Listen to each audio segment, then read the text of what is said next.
Alright folks, well, phase 2 of the project's over. We got the axle pulled out.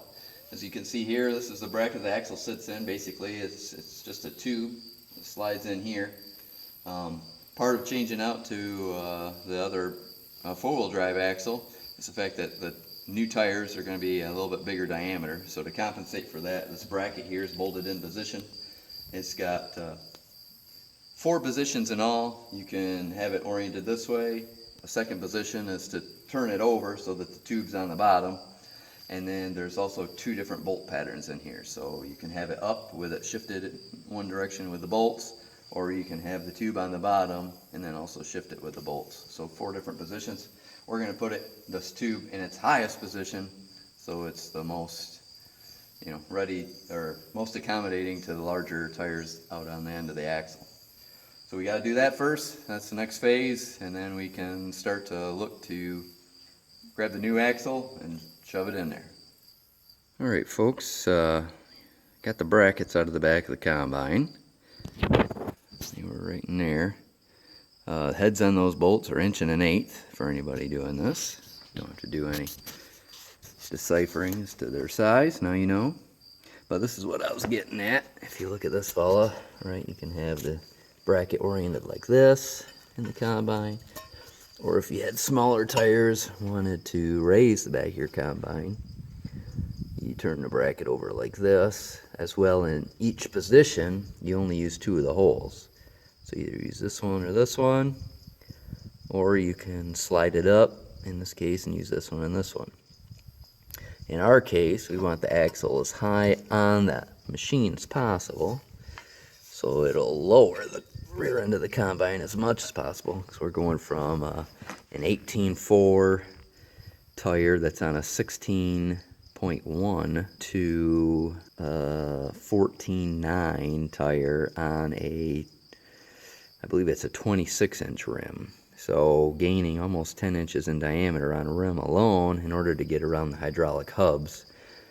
So in other words, 5-inch radius, but the tire, the rubber section, should be a little bit smaller. So hoping to gain or reduce the height of the combine back down by getting into these bolts here,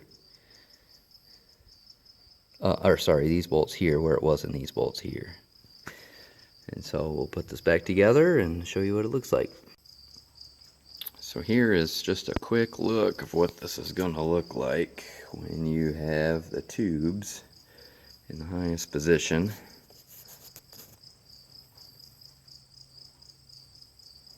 Switching over to the bigger tires.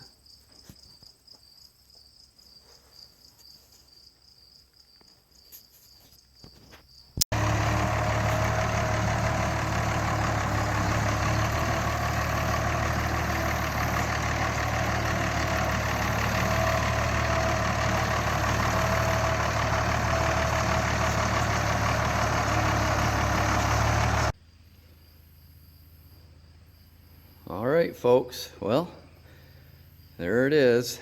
The new to us axle is in place. Took the better part of half a day or so. It's not the easiest thing getting the tube aligned with the rear bracket. But we got it in there. The steering is hooked up, so we used our old steering lines. They run through this tube here so they don't get damaged with anything. Run around here, and right here's your cylinder. Attach those back on. We fired it up and took some weight off the rear end so we could cycle it good and get the air out. But turned it side to side a couple times, and that part of it seems to work. We have the wrong connection to tie in with hydraulics for the main drive. I'll show you that up here.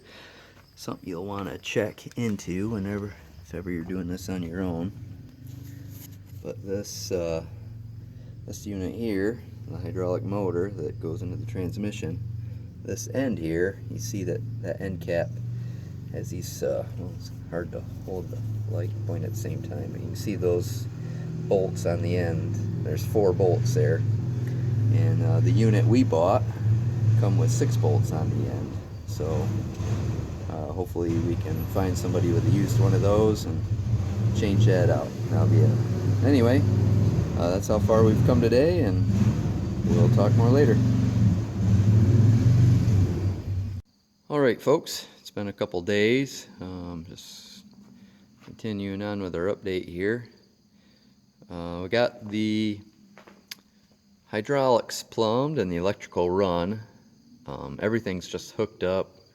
As you can see, it's just kind of roughly held in place with a couple zip ties. The line length is way too long, so I think the fellow we bought the axle from said that it was on the 915, so that's made the lines a lot longer than it needs to be, but we're going to run them at least until they break, and then maybe we can spend the money to run them how they should be. So your two main lines, they come up in here underneath the front of the machine. Up on your transmission is your hydrostatic motor. We just went over this here not too long ago. Shows you that fellow down there with the 4 bolts, and we were able to source, see the added module there that's pancaked in between. It's not painted for identification for you. It's just got the 2 ports on it for the forward pressure and reverse pressure. It does come with just a little, I wouldn't say design flaw or whatever, but the thickness of that block is 1 3/4, and the bolts, the stock bolts that hold this end module on, are 4 inches long. So there's not too many hardware stores that have bolts that are 5 3/4 long. Well, I tried 6s and they bottom out.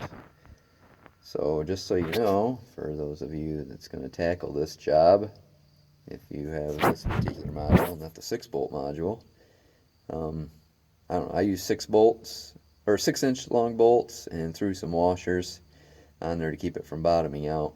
Otherwise, if you go to a 5.5-inch bolt, you don't really get a lot of thread engagement. So that's why we went the way we did. One other thing you got to do to tie it all together, there's a 3rd line that goes to the machine. It's a smaller 1/4-inch line. I guess, see if I can get just a little light on it here, and we just routed this thing up along the side of the machine, back off enough so maybe you can tell where I'm at here, right outside the auxiliary pump. And I just ran it up along these lines that go up to the hydrostat and teed it in. It's 3/8. It's 3/8 in size, so I just bought a brass barbed tee, local hardware store. Cut that line right there, which is a return line. I believe that's going up to the motor cylinder engagement. That valve activates there to turn on, to tighten up the belt that engages your rotor. Sorry. And yeah, so this is just the return line from that, so convenient place to tie that in. And yeah, that's the progress so far. Like I said, we jacked the back of the axle up, and we know that the wheels at least turn. I'm getting ready to get the stuff out of the way, and it's at least buttoned up enough. Take it outside and turn it on and see what happens. So anyway, we got 4-wheel drive. Hopefully it lasts a while. So talk to you later.